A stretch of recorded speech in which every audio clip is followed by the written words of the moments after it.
everyone. Welcome to the July 16th edition of the TimeformUS Pacecast. I'm David Aragona. I'll be joined in just a second by my co-host, Craig Milkowski. This week on the podcast, we're going to take a look back at opening week at Saratoga. They ran a boatload of stakes races. The feature was the Grade 1 Diana, which was run on Saturday.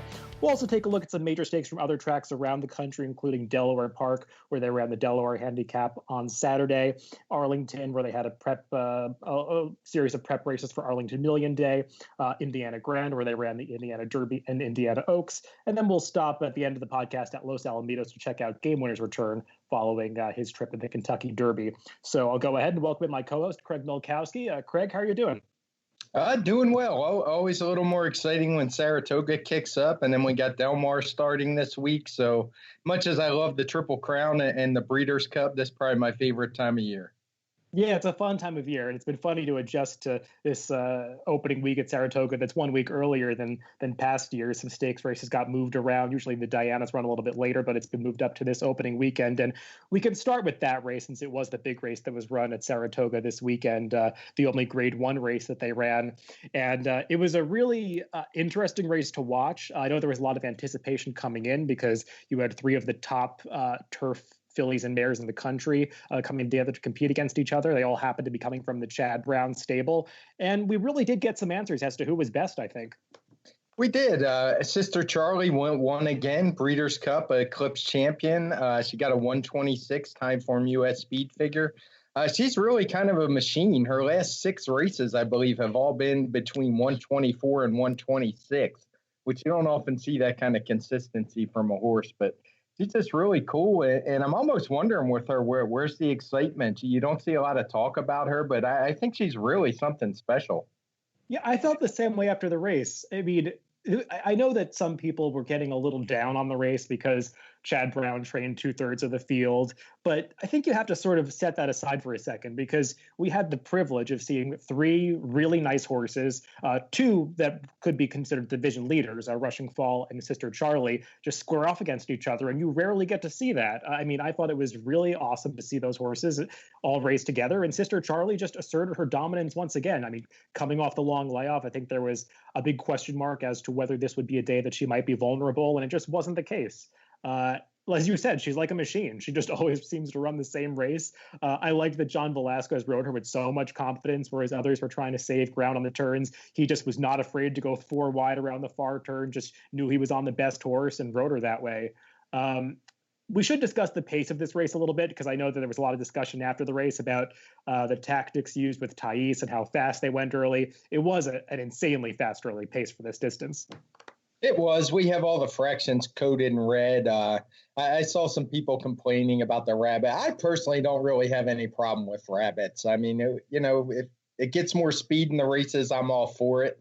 I kind of wish the front runner had been coupled as she should have been because I think people who bet on that horse probably didn't get a fair shake. People like me and you, we knew that horse, why the horse was in there. But, your typical weekend guy in the backyard at Saratoga probably doesn't know. But from a race tactics standpoint, I don't have any problem with rabbits. I think it was good. I think it made for a more exciting race.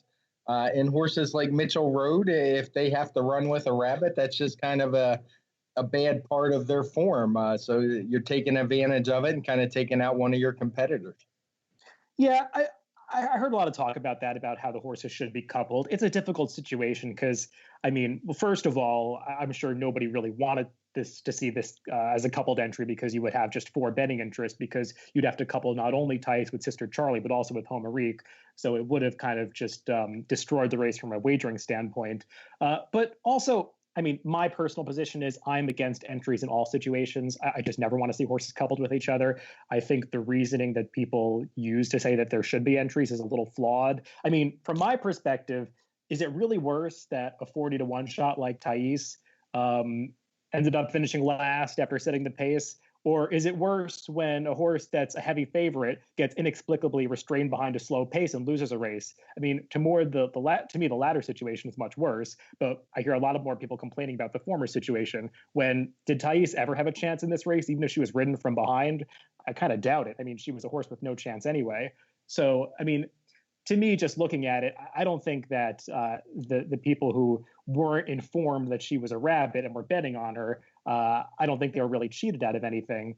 And besides all of that, I mean, we've seen plenty of rabbits do well in these races, and there's often a lot of gray area there. I mean, you just think back to the Man of War earlier this year, where Aidan O'Brien ran both Hunting Horn and Magic Wand. Was Hunting Horn a rabbit, or was he just ridden aggressively? I think there's some gray area there, and it's difficult to just say that these horses should always be coupled.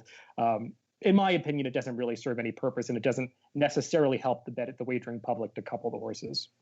Yeah, I can see that. It is a tricky situation to just say maybe we just need a little more upfrontness from the trainers, where if the horse is going to be ridden that way, maybe you tell them. I don't know. I don't have all the answers for sure, but again, I really don't have a problem with trainers entering a rabbit. Go for it. It makes for a better race and a more honest pace. So I'm fine with that part.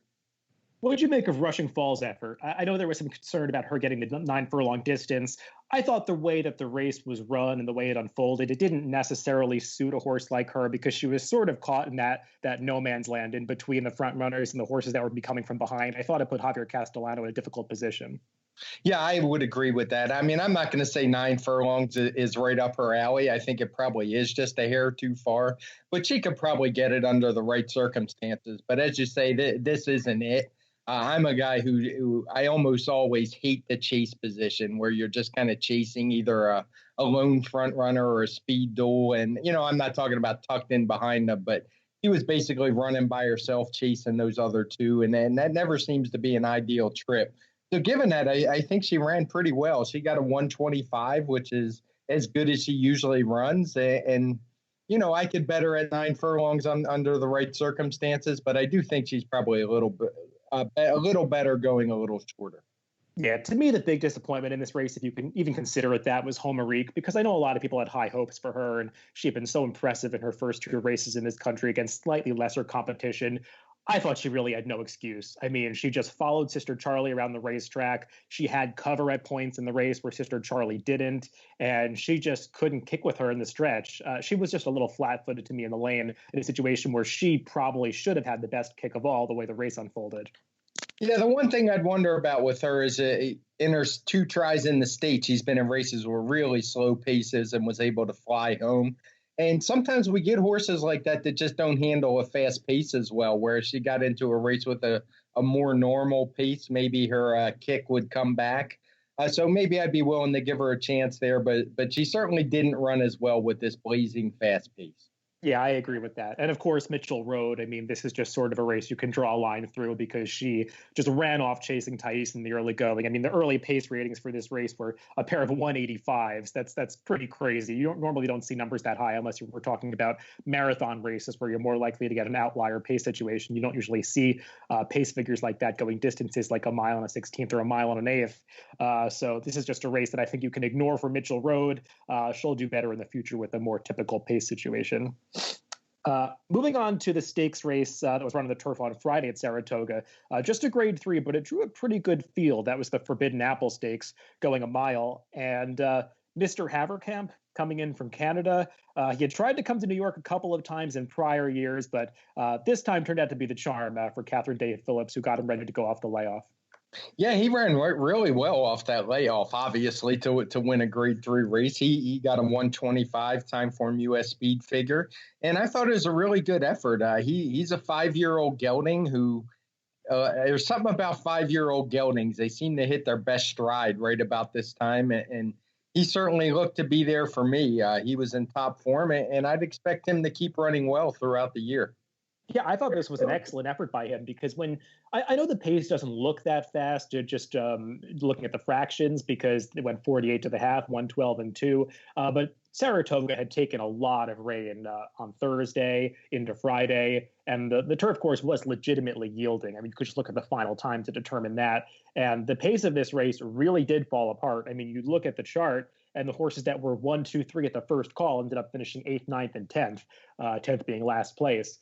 So Mr. Haverkamp was really the only horse who was up contesting that pace that was around to the finish. So he, in my opinion, was much the best in this race, even though he only won by half a length. He's always been a really good horse. I think they've had trouble sort of getting him to peak in terms of the big races. I would imagine they'll keep him in Saratoga for a race like the 4-star Dave next. But at his best, I think he's among the best turf milers out there. Yeah, and as far as you say with the pace, we do have it coded in red, both the half mile and the 3/4 mile. And despite only winning by half length, he has a 3-point edge over the runner-up Hembry with a 122. So we do kind of show that in our numbers, and I couldn't agree with you more. The second, third place finishers were much further back than he was early on. So I think it's a better effort than it even shows by the margin.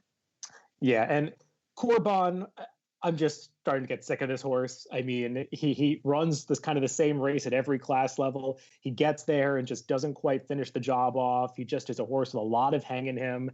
I was disappointed that I got this morning line so wrong. I didn't think everyone would go to this horse because he just has that character flaw of not really wanting to win races. But they bet him down to 2-1, getting that big class, that significant class relief in this race. He just couldn't do it against even lesser company in this spot.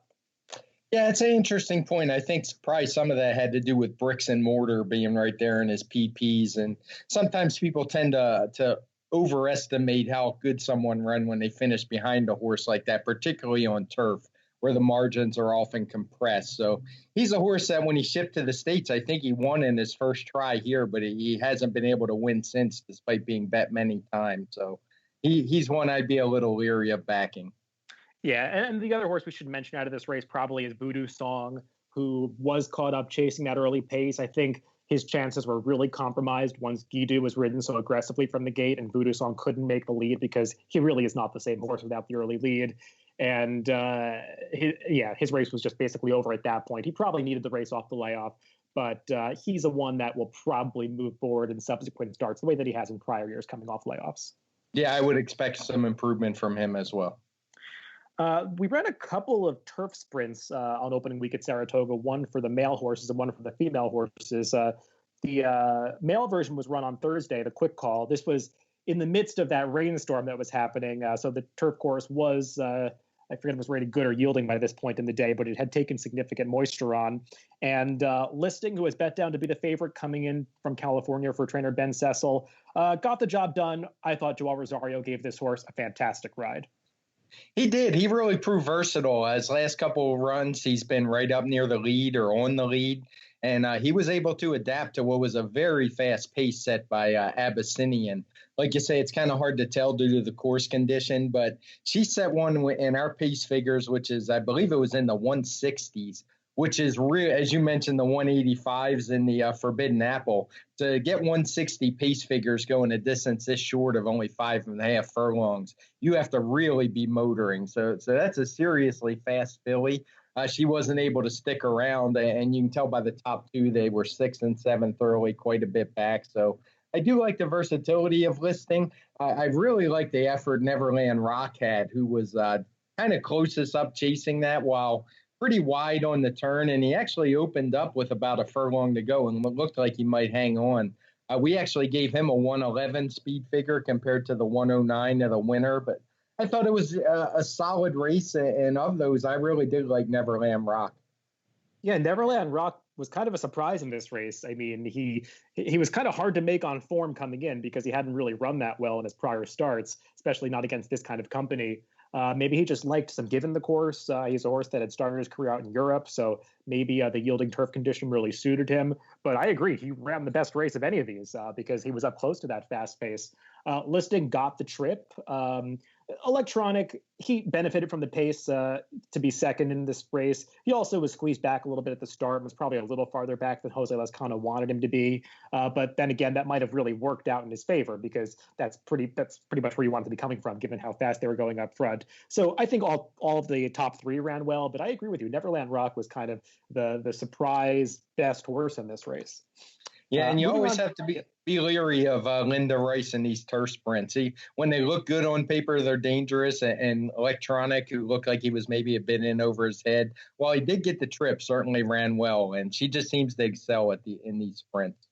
Yeah, he's a horse that I kind of almost considered picking in this race because I've had a bit of a thing for him. He's a New York bred who was stepping up off some of those New York bred conditioned allowance races.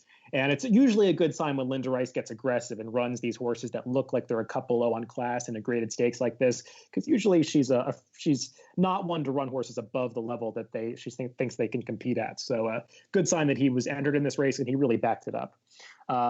The filly version of this race, the Coronation Cup, which was run on Sunday, actually earned the faster speed figure, not surprisingly, because the undefeated filly Break Even, she was the main story coming into the race. And the big question, obviously, was would she handle the turf? Also, why was she running in this race? Because she had been so good on the dirt previously. I guess it's just a stepping stone to something else like the Prioress later in the meet. It's always good to have options with horses like this because she now can run on the dirt or the turf in these shorter sprint races. And she just basically ran her dirt race on the turf. We don't see it that often, but she was able to do it.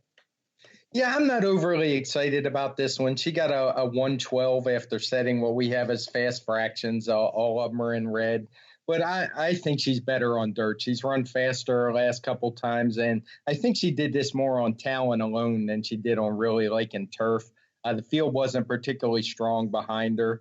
As you mentioned, it was still faster than the Colts. I mean, I'm not knocking it and saying it was a bad effort, but I just think she's going to turn out to be a better dirt filly where her speed's a little more dangerous. And frankly, she's just run a little faster on my numbers. Yeah, I agree with that. I mean, she hasn't yet gotten back to that big performance she put forth in the 8 bells going 7 furlongs. It is a little odd that they seem like they don't want to run her 7 furlongs again, because I would assume since they're running in this race, they're not going to run in the test, which you would have thought would be the goal with a horse like this. I guess Brad Cox also has Kofepi for that race. But she's got so much speed. I mean, I guess they thought the 5.5 would really suit her. She probably didn't run quite as well in this race as she has on the dirt, because I agree with you, behind her wasn't the strongest field. I mean, frankly, the other horses that were expected to issue challenges, they were more dirt horses trying turf for the first time, like Lyrical Lady, who just didn't handle the turf at all. Eye in the Sky, who was second, she's okay, but she's run a bunch of times, and she's just kind of a low 100s TimeformUS speed figure kind of horse. She's not really in the same league as Break Even. So, it wasn't the strongest test. I would imagine they'll go back to dirt in the future for a race like the Prioress, and that's really where she belongs. We saw a couple of 2-year-old stakes races, the traditional opening weekend stakes races at Saratoga, the Schuylerville, and the Sanford. The filly version, the Schuylerville, probably drew the stronger field, and it unfolded that way as well, as Comical, who was coming in from California for trainer Doug O'Neill. She was actually the bigger price of 2 Doug O'Neill runners in this race, as he also took over the trading of the race favorite Shippi, who had been so impressive in her debut at Laurel. But Comical, a really game effort. She handled the sloppy going and just proved slightly best. Yeah, it was another, much like the race we just talked about. I'm not super excited about this one. She only got a 92 TimeformUS speed figure. And we've talked about many maiden wins on this show that have had, triple digits. So, good enough effort. Is she really a force in the 2-year-old division? We'll see. It's so early to tell, and they're going to be stretching out as time goes on. I think the real story in here was Shippi, who had obviously run extremely well in her debut.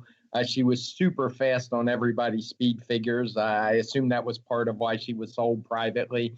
But she just didn't really do any running in here, in my opinion. It could have been the bounce, as people like to point to. I'm always a little leery of these 2-year-olds that run super fast first time out, because it does seem to have an effect on them, and I think it really did here. Yeah, she was the disappointment in this race, and you could kind of tell coming out of the gate she wasn't quite as sharp as she had been first time out. And I don't know if it was the muddy track condition that did her in, but she just never appeared to be traveling all that well. Probably didn't help that she was on the inside for most of the race, because when you're trying to make up ground on the leaders as a potential speed, you don't want to be doing it inside of horses. You want to be outside. But yeah, she just didn't run back to that debut number, which is always the concern with these 2-year-olds. And it's why it's so difficult to make these speed figures in these 4.5 and 5 furlong races, because they can be aberrations sometimes, and horses aren't always reliable to run back to them. Comical, the winner, was one that actually did run back to her speed figure in her debut. And it's funny, we've talked about how a lot of the California 2-year-olds, they didn't look that strong winning their maidens, but it seems like they're all winning these stakes races. We saw the Bashford Manor, as well as the Tremont, go to California horses. And that was the case again in this Schuylerville. I do want to ask you about the race the bias rating for this race. It's color-coded pink at Saratoga for Thursday. I know the track changed so many times throughout the day with the rain that was falling. Is that something you'd really pay attention to in regard to this race, or was that more of like an early in the day thing? Yeah, that's when I saw that when I was actually printing this out today. And that's when I got to go back and look, because I usually try to take that out when the track's changing conditions, because I hate to put a label on a track that's, not the same throughout the day. So that's probably one that you're going to see go away in the next day or two. Yeah, because I'm sure it was tough to even make speed figures for this day because the track just, it seemed like the condition was changing with each race as the rain fell. We ran the Sanford for the 2-year-old Colts on Sunday, and by your side, or rather Saturday, by your side, coming off a maiden win at Churchill Downs for Eddie Keneally. He paired up wins here. He's 2 for 2 in his career now. This race, though, it didn't look that strong coming in. Only 5 horses entered, and by your side didn't run a particularly impressive speed figure in victory. No, I mean, he won easy enough. We had the pace pretty slow at the half-mile call, so maybe he had a little excuse just because of the pace would have made it tough to run a great speed figure, but 86 is kind of hard to get very excited about. Maybe I'd be willing to give a little more excuse if the field looks stronger coming in, but as you said, these were some really low speed figures from all the entrants in their previous races, and I was surprised when I saw the field that was entered. I assume they're waiting for better spots coming up later at the meet. All these maiden winners we've seen at Belmont and even at Churchill that have run some big numbers. So I'm not going to put a whole lot of stock into this field, and I'd be against most any of these in the future 2-year-old stakes we're going to see later. Yeah, we've seen some impressive 2-year-olds, as you were saying earlier, and they just didn't show up in this race. Actually, Saratoga, they're running a couple of New York bred stakes races on Wednesday and Thursday of this week, and some of the horses that are running in those races probably should have been at the Schuylerville and the Sanford, because it's not like those races came up a whole lot easier than the Open Company graded stakes races that we ran last week. Probably those races should be combined in the future. But the Sanford, not the toughest field. Tomato Bill, who was on the lead, he really kind of had everything his own way and had no excuse to be second in this race. Raging Whiskey did have to check a little bit late, and there was an inquiry. I agree with the stewards, though. I didn't think there should have been a change because he probably wasn't going by Tomato Bill at the end of this race. And I don't have a whole lot to say about this race. By your side, he can obviously improve in the future, but he would have to do so to continue to be regarded as one of the top 2-year-olds out there. Moving on to Delaware Park, where we saw some pretty fast speed figures on the dirt. Not so much in the turf races, which we won't talk about, but there were 3 dirt stakes races at Delaware on Saturday that featured some notable performances. We'll start with the feature race, the Delaware Handicap, which is a grade 2. And Elate, who I know a lot of people are big fans of, she just got back out to her favorite distance of 1.25 miles and got back to her, I won't say her best form because she didn't quite match her top speed figure, but she looked great in this victory. She did, and she was a horse I was concerned about at Oaklawn when she was losing to Midnight Bisou. And I mean, obviously it wasn't her preferred distance, but she just didn't look like the same horse. But her last couple, as she stretched out the 9 furlongs and now 10 this time, she's looked like the old Elite. I mean, she looked really good. She got a 122 speed figure for this race. She beat a very good Escape Clause, who I think had finished in front of her at Oaklawn once. Really game filly we've talked about a few times this year for sure. But, Elate just looked great. She was obviously eased up late by Jose Ortiz. It's a case where no doubt she could have run faster. And don't get me wrong, I'm not one to say I don't think that has a whole lot of utility going forward. Just because a horse could have run faster when they're, dominating a field doesn't mean they're going to carry that over. So I'm fine with the 122 speed figure. But just a really good effort. And mostly I'm curious to see what they're going to do with her, if they're going to try to keep her at longer races, which would pretty much mean racing against males later in the year, because there aren't a whole lot of 1.25 mile races for fillies and mares anymore, or if she's going to cut back to 1.125 miles. Yeah, I really do wonder what they're going to do with her, because she does have that stamina that allows her to get these 1.25 mile distances. This race that she ran, it was basically a carbon copy of the race she ran last year, where she made that blitz around the far turn and just drew off in the lane as she got that final 1/4 mile with so much more energy than the others had left in the tank. And like you were saying, I think she probably could have run faster, but she would have won by 6 lengths, maybe 7 lengths. So her speed figure would have been 2 to 3 points higher. I don't think she was getting back to the kind of 130 number or 131 number that she ran in the personal ensign last year at any point in this race. But she's a filly who's obviously moving in the right direction now. And I guess they'll target the personal ensign again, because I don't think there are any other 1.25 mile races aside from the Pacific Classic that she'd be able to run in at this point in the year. And the personal ensign going the 9 furlongs at Saratoga, it's a demanding race anyway. I think it does suit her. But later in the year, I guess they do have a decision to make. Do they target the Breeders' Cup Classic, going the 1.25 mile? Do they think about a race like the Jockey Club Gold Cup even, because she does so well in New York, as opposed to shipping out to California for the Breeders' Cup, where she didn't run so well 2 years ago? So I don't know. Bill Mott's got a difficult decision to make. I also wonder if she's a horse that just seems to thrive up at Saratoga, because it seems like the past few years when she comes up to Saratoga, she just comes up with these giant performances that she really hasn't been able to duplicate elsewhere. It was funny, my housemate, Don, who does the clocker reports for the Racing Form, had said to me earlier last week when I first got up here, I wonder where Elate's running next, because she just looks like she's jumping out of her skin. I mean, she just looks like she's back to her old self and in her morning training, and that was certainly the case. So I think it's going to be interesting to watch her moving forward and see where they do point her to. Yeah, because especially with the male division this year, I don't think there's a whole bunch of killers, particularly among the older horses at 1.25 miles. So I'm sure we'll get a little more answers as they start running the Whitney and later the Woodward, what kind of competition she would face if she were to move in against males. But at this point, as long as she stays longer and avoids Midnight Bisou, she probably has this group over a barrel. Maybe that one will try 1.125 miles in the personal ensign. That would be quite a matchup and maybe a little more fair than what we saw at Oaklawn. So he is probably the most exciting horse we'll talk about today, and really looking forward to following her the rest of the year. She's the most exciting horse, but the biggest speed figure that we gave out this weekend actually went to another horse that raced at Delaware Park on Saturday. That was in the Hawkinson Stakes, which went as the 6th race on that Saturday card. Only a 4-horse field, but the winner, Altissimo, he was pretty impressive in victory. I know the fractions aren't color-coded red in the PPs, but he was just running fast throughout in this race. I mean, they all tried to go for the lead in the early going, and he just kind of flicked them away and kept running fast all the way through the wire. Yeah, he did. He's a horse that seems to need things his own way. He has to make the lead and pretty much get clear. And that's what he was able to do. And like you said, it's not like he stole it. He didn't go slow to get it. But he opened up on some pretty good horses. I mean, No Dozing, Always Sunshine. They're no slouches. They consistently run fast races. And, this horse won by over 5 lengths and did so easily. So a really good effort. He's one you really have to think is going to make the lead, I think, if you want to back him, particularly if he moves up into better company. I'm not sure if he's going to do that or not, what the plans are with him, but there's no doubt this was a fast race. Yeah, he got a 127 speed figure in here, which was the highest of the weekend. And this is a horse I hadn't really been familiar with before. I don't think we had talked about him previously on this podcast, even though he had run some faster speed figures before, because looking back to his PPs, he has run some low 120 numbers in the past. And I mean, he's now raced 36 times, won 16 starts. He's actually won 10 of his last 13.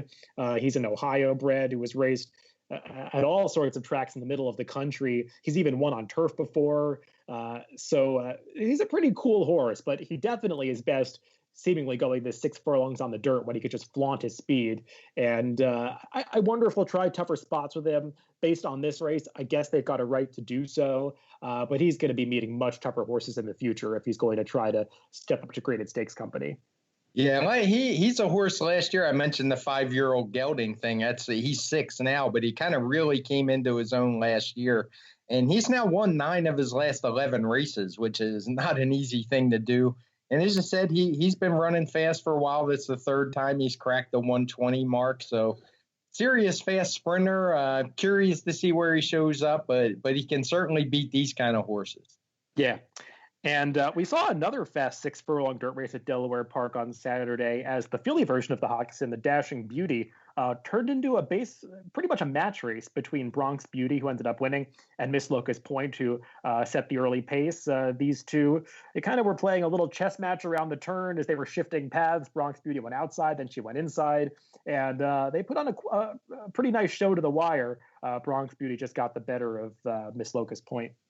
Yeah, I was a little bummed out about this one. I mentioned before I'm a fan of Miss Locust Point. I grew up near that part of Baltimore. That's actually, if you're a fan of The Wire, the TV show, it's season 2 where they're in the docks and the shipyards. That's a lot of it was filmed in Locust Point. For those wondering where it is, I'm really familiar with it. My dad grew up when I grew up. My dad worked in shipyards his whole life, so kind of cool. It's kind of silly to root for a horse on something like that, but I do enjoy that one. She actually got a little better speed figure than the runner-up, 124 to 123. But as I said, it was a virtual match race, and I think these two really brought the best out in each other. You don't often see where the quarter was a 123, and you could tell they were really pushing each other because the half mile actually sped up before they got a little tired late. But they were so much further in front of the third place finisher. I think it was at least a dozen lengths back to third. So really strong effort from these two. I'm not going to put a whole lot of stock in the 123 and 124 because I think it's a case where they just pushed each other so hard and so long that they just ran the best they absolutely could. I don't think that's one you're going to see them get back to again unless they're under similar circumstances. These two kind of run in the grade threes. Miss Locust Point's a Maryland horse. They run at Penn and places like that. So that they're not often going to meet horses that are as good as they are like they did here. Yeah, I was going to ask you about that because it is a grade 2, grade 1 type of speed figure. And I don't think these are really grade 2, grade 1 type of horses. But I mean, the time doesn't lie. They ran a fast race, each of them. It's just kind of fun to see a little mid-Atlantic rivalry developing between these two horses because they've now faced off twice in a row. They actually finished in the same order at Penn National last time in that ladies' dash, going 6 furlongs out there. I saw in the charts, I was looking back because they had run together in their prior race and earned a much lower speed figure. And I saw you had put in the T designation for that race, indicating, I think that means timing issue. Yes. I wonder if that's one you'll go back and revisit. It looks like it makes sense for the rest of the field, that figure. It's just interesting that these two both improved so much coming out of that race. Yeah, I actually was going to check that out when I was looking through the charts preparing for this show. I noticed the T, and I remember the timer. I don't remember what the exact issue was, but I definitely did not trust the time. But I'm definitely going to go back and take another look at that one. Yeah, I think one thing that was interesting out of that Penn National race was obviously something was wrong with the fractions because you didn't put in the pace figures for that race, but it was a race where these two would have gotten a gigantic boost off of their final time figure because if the fractions are correct, they went insanely fast in the early going. But I think that's what obviously you'd have to check out in the future. Bronx Beauty, she's now 2 for 2 with blinkers on. She's one of those rare horses where it seems like blinkers have made a gigantic difference in her form because she had never really run this well before they made that equipment change. So just cool to see these two horses running so fast on the Mid-Atlantic circuit because often you don't see these races earn speed figures like this. So a fun rivalry brewing between those two. Moving on to Arlington Park, where they ran their Arlington Preview Day, which is previewing the Arlington Million Day races, that race as well as the Beverly D. We saw 2 prep races for those, beginning with the male version, the Arlington Handicap. Bandua, a horse who had been facing some tougher company earlier in the year, now dropping out of the Grade 1 Manhattan behind Bricks and Mortar, found an easier field in this Grade 3 Arlington Handicap, and he just asserted his dominance over this group. The 125 Timeformula speed figure he got is pretty good for this level, but I wonder if he's a horse that can really duplicate this kind of effort against tougher Grade 1 company in the future. Yeah, that's kind of my thought on all of these Arlington races. For Arlington Million Preview Day, I'm not sure we're really going to see any of these horses be a factor come that day. But if there is one, maybe it will be Bandua. He ran decent. He tracked a fairly strong pace. It wasn't a whole lot behind him to get that 125. The Great Day ran okay in his second North American starts and shipping in from Argentina. He got a 122, which was a good effort, much better than the 115 he ran his first time here. But again, I'm not overly excited about any of these. I'd probably be against them in a race like the Arlington Million. Maybe Bandua could be a pace factor. He certainly has some speed and should be up front if he goes in that spot. But again, not an overly strong race. Yeah, Bando is a funny horse. I know the connections have always had really high hopes for him. I remember going all the way back to last year as a 3-year-old. They had talked about running him in the Belmont Stakes, and they've tried him in a couple of dirt races, and he's just not a dirt horse. He definitely has improved this year on the turf. He ran that good second to Synchrony, where I believe he earned an even higher TimeformUS speed figure, like a 126, back in that February race. Like I said, he ran fine in the Manhattan last time. He's not going to beat a horse like Bricks and Mortar. And in this race, he was just better than this field. I'm not really sure what was behind him. The Great Day, who was second, is one of these horses that was coming up from South America, along with a bunch of horses that have run in those Group 1 races down there who have now transferred up to race in North America. But I'm not really sure how good he is and how he stacks up against these Grade 2, Grade 3 level horses. So I do think Bandua still has a lot to prove moving on to Arlington Million Day, but he did well in this race to survive, as you were saying, what was an honest pace. We did not see an honest pace in the Modesty, where Juliet Foxtrot just sort of got to walk along on the front end. And she was probably best in this race anyway, but she did really appreciate the race flow. Right. This was one of those races where we're using our new label, no speed. And Juliet Foxtrot was actually the horse we predicted to lead. But as we said, it's kind of a crapshoot. She'd never done it before. She'd just run faster early fractions than what many of these have in here. And she was one that was able to adapt to it. She was right up front. She took the lead early and set a moderate pace. We don't have it coded in blue, but the figures are getting a little bit faster as the race goes on. And she just had enough left to hold off the others, Vexatious and Simply Breathless. She was able to handle being on the lead. Some other horses don't adapt quite as well. So I'm really, this is the kind of race it's textbook while we're using that label. As far as the future and the Beverly D, which I assume this is a preview for, again, I definitely wouldn't see any of these horses being a factor in there, and I wouldn't want any parts of them, assuming we're going to get a strong field for that Grade 1. Yeah, I think that's a really great point about some horses that do adapt to a no-speed situation and some horses that don't. And I think Simply Breathless, the favorite in this race, was one of those horses that just didn't adapt to it. Because if you watch her prior races in California, and I think we had recently talked about her winning the Wilshire last time, she had gotten a great trip with cover early, and she was able to burst through when she found a seam in the stretch. That wasn't the case here, where she had no cover and had to stalk outside of Juliet Foxtrot, and she just didn't have any kind of late kick in this race. She was third, but it was not a good third because she was the favorite in this race and expected to do better. I agree with you, though. These are not the top horses out there. Juliet Foxtrot's okay. She's 3 for 3 in this country for Judd Montt and Brad Cox, but there are going to be better fillies coming in for the Beverly D, assuming a few from the Chad Brown stable, which we saw the strength that he has there in the Diana, which we talked about earlier in the show. And Juliet Foxtrot, she's just not in the same league as those horses. The final race we'll talk about from Arlington was the American Derby for the 3-year-olds. Speaking of races that are pretty weak, this is one of those. I doubt these horses are going to be major factors moving on to the Secretariat, which they also run on Arlington Million Day. This was an upset, though. Faraway Kitten coming in for Ken Ramsey and Mike Maker. He got the victory. Flying Scotsman, though, he was probably the story in this race. He was the favorite coming in off a long layoff and just didn't really run his race first off the bench. Yeah, this was of the races we've talked about. This was even weaker than the other two at Arlington.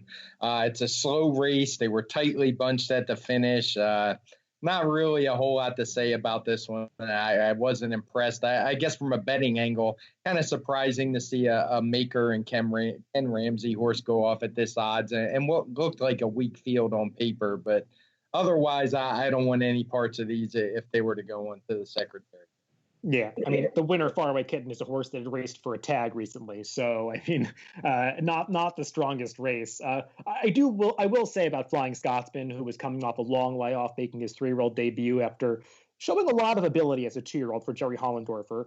He was making his first start for Jack Sisterton off the trainer switch here. He did make an early move to the lead and probably took it over a little, maybe a furlong too soon, and just kind of had nothing left for the final 16th or 8th of a mile. So maybe the performance of his is a little bit better than it seems, but still, he was supposed to beat this field, and he's going to have to do better in the future to be a major factor in any of these top-level 3-year-old stakes races. Right. Yeah, he did move a little early, but the pace wasn't much, just like the final time wasn't. So he would definitely need to make a big step up. We're going to stick with the 3-year-olds through the end of the show. First, we'll go to Indiana Grand, where they ran a couple of stakes races, beginning with the Indiana Derby for the 3-year-old Colts. Mr. Money, who has just been on a tear since he won the Pat Day Mile on Derby weekend, just continues to win races and continues to look great doing it. Not the prettiest race to watch because we did have a loose horse kind of throwing things off a little bit, and I think throwing off some of the riders' moves. But Mr. Money just looked like a winner throughout. He did. He's really turned into a top horse. As you said, just one note: the loose horse did cause some trouble in our past performances and charts. You're going to see the T for timing because they did have to go back and retime this race. They used the beam system at Indiana, and it's just impossible when the loose horse hits the wire first and is that close to the actual winner to get it right. So I was pretty sure he was the horse that tripped the beam. So it wound up being about 0.14 of a second, which isn't a huge deal, but just in case people wonder why that T's in there, that's why, because I adjusted the time. But again, with Mr. Money, I mean, he's just a really solid 3-year-old. We've talked about how deep this crop is. A lot of people have been knocking it, but just seem to be getting a lot of strong performances here. I thought Gray Magician ran well in his first start since the Kentucky Derby.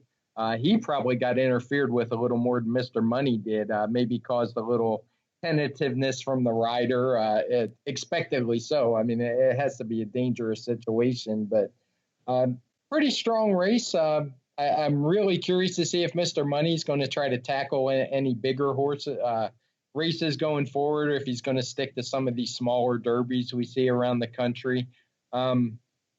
About the only other thing I'd say, I think we can safely say Always Mining and Long Range Toddy are probably second and third tier 3-year-olds at this point. They're just not running as well as they did earlier in the year. They're basically running the same speed figures, but as their competitors have gotten faster, they're just kind of running the same races. So I'm about ready to write those two off. Yeah, I feel the same way. They just haven't really gone on. And Mr. Money, it's going to be interesting to see what they do with him in the future because he does really seem to be at home going these 1 mile or mile and a 16th distances.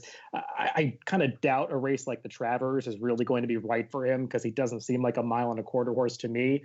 But also I wonder if turning back to 7 furlongs in a major race like the Allen Jerkins would be right for him either. But they have all of these other derbies to run in, like the Pennsylvania Derby later in the year. And I don't know what else is out there. I guess the West Virginia Derby is still to run, but that's probably coming up too soon.